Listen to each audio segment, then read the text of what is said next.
বাংলাদেশে এখন বর্তমানে প্রায় 4 কোটি কিডনি রোগী রয়েছে।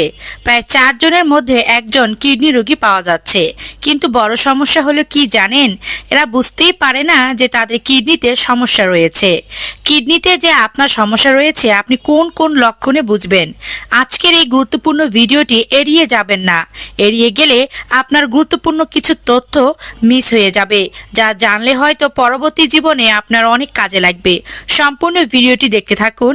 ভালো লাগলে অবশ্যই ভিডিওটি শেয়ার করে দিতে পারেন। আমাদের শরীরে ছাঁকনির মতো কাজ করে কিডনি। কোনো কারণে এই অঙ্গটি আক্রান্ত হলে বা কিডনিতে কোনো রকম সংক্রমণ হলে শরীরে একের পর এক জটিল সমস্যা বাসা বাঁধতে শুরু করে। তাই কিডনির সমস্যা বা অসুখকে নিঃশব্দ ঘাতক বলেই ব্যাখ্যা করে থাকেন চিকিৎসকেরা।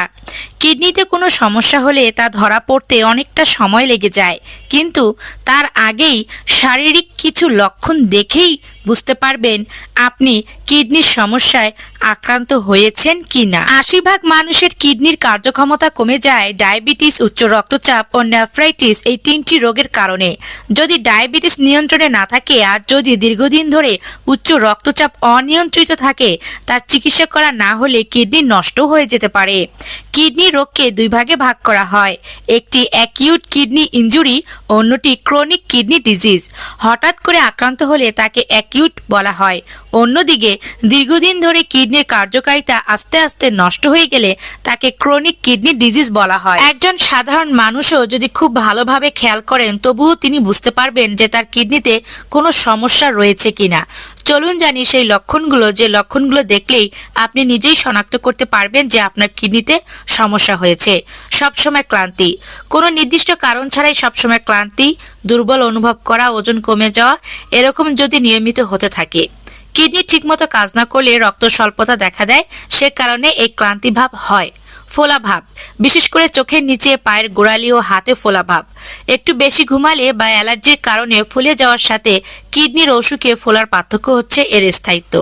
যদি চোখের নিচে, পায়ের গোড়ালি ফোলা ভাব স্থায়ী হয়, 1 সপ্তাহ বা 2 সপ্তাহ হয়, তাহলে সেটা কিডনির রোগের কারণ হতে পারে। কারণ অ্যালার্জি জনিত কারণে বা অন্যান্য কারণে যদি আপনার চোখের নিচে বা পায়ের গোড়ালি ফুলে যায়, তা 1 থেকে 2 দিনের বেশি থাকার কথা না। কিডনি যখন শরীর থেকে পানি বের করতে পারে না, তখন তার শরীরে জমে গিয়ে এই ফোলাভাব তৈরি করে। ঘুমের ব্যাঘাত, এটিও কিডনির সমস্যার একটি লক্ষণ। কিডনি যখন শরীর থেকে পানি নিঃসরণ করতে পারে না, তখন কিছু পানি ফুসফুসে জমে যায়। সে কারণে ঘুমের সমস্যা হয়। দাঁড়ানো অবস্থায় বুক ভরে শ্বাস নেওয়া যায়, কিন্তু দেখা যায় শোয়া অবস্থায় বুক পুরোপুরি প্রসারিত হতে পারে না। পানি জমলে সমস্যাটা বেশি হয়। ঘুমন্ত অবস্থায় শ্বাসে সমস্যা হয় বলে ঘুমের ব্যাঘাত ঘটে। ত্বকের সমস্যা ও রং পরিবর্তন, কিডনির একটি কাজ হলো শরীর থেকে সব ধরনের ক্ষতিকর রাসায়নিক পদার্থ প্রস্রাবের মাধ্যমে বের করে দেওয়া। কিডনি সেই কাজটি ঠিকমতো করতে না পারলে ত্বকে এর ছাপ পড়ে। যেমন শরীরে ইউরিয়া বের হতে না পেরে ত্বকের নিচে জমা হতে থাকে, তখন চুলকানি হয়, ত্বকের রং পরিবর্তন ও খসখসে হয়ে যেতে পারে, ফুসকুড়িও হতে পারে। প্রাথমিকভাবে অনেকে এটিকে চর্মরোগ মনে করেন। সেটি মনে করেও যদি আপনি চিকিৎসকের কাছে যান, তাহলেও কিন্তু একটা ক্লু পাওয়া যাবে। এরপর থাকছে প্রস্রাবে পরিবর্তন। ঘন ঘন প্রস্রাব হওয়া অথবা প্রস্রাব কমে যাওয়া দুটি কিডনির সমস্যার লক্ষণ। শরীর থেকে পানি বের করা ছাড়াও পানি শুষে নেওয়ার কাজও করে কিডনি। সেটি করতে না পারলে বেশি প্রস্রাব হয়ে থাকে। প্রস্রাবের রং লালচে হলে, প্রস্রাবে ফেনা ভাব হলে, কিডনিতে পাথর, ক্যান্সার, টিউমারের কারণে প্রস্রাবের সাথে রক্ত যেতে পারে। কিডনির সমস্যা হলে শরীর থেকে প্রোটিন বেশি বের হয়ে যায়, তাই ফেনা ভাব হয়। মাংসপেশিতে টান লাগা, কিডনির সমস্যার কারণে ইলেকট্রোলাইট, ক্যালসিয়াম ও ফসফরাসের ভারসাম্যহীনতা হয়ে থাকে। এতে মাংসপেশিতে টান লাগা ও খিঁচুনির সমস্যা হয়। এছাড়া খাবারে দীর্ঘদিন অরুচি ও বমি ভাব, এগুলো কিডনি অসুখের প্রধান লক্ষণ। এর একটি লক্ষণ থাকলেও চিকিৎসকের শরণাপন্ন হওয়া উচিত। তবে ধরেই নেবার প্রয়োজন নেই যে কিডনির সমস্যাই হয়েছে, কিন্তু সাবধান হতে ক্ষতি নেই। কিছু সাবধানতা অবলম্বন করলে কিডনির সমস্যা থেকে দূরে থাকা যায়। দুটি অসুখকে কিডনির বড় শত্রু বলা হয়। একটি হলো উচ্চ রক্তচাপ, অন্যটি ডায়াবেটিস। এই দুটি নিয়ন্ত্রণে রাখা খুবই দরকার।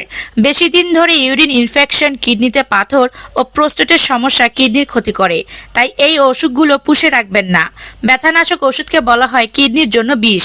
ইচ্ছে মতো মুড়ি মুরগির মতো ব্যথানাশক ওষুধ খাওয়া থেকে নিজেকে বিরত রাখুন। কিছু অ্যান্টিবায়োটিক্স চিকিৎসকের পরামর্শ ছাড়া কখনোই গ্রহণ করবেন না। এই ছিল আমার আজকের কিডনি সম্পর্কিত গুরুত্বপূর্ণ একটি ভিডিও। আশা করি যারা এত সময় নিয়ে আমার এই ভিডিওটি দেখেছেন তারা নানান অজানা তথ্য জানতে পেরেছেন। ভিডিওটি যদি এতটুকু উপকারে আসে আপনাদের, তাহলে অবশ্যই ভিডিওটি বেশি মাত্রায় শেয়ার করে দিন, যাতে সকলেই আপনার মাধ্যমে উপকৃত হতে পারে। সকলেই ভালো থাকুন। দেখা হচ্ছে পরবর্তী নতুন কোনো ভিডিওতে। ধন্যবাদ।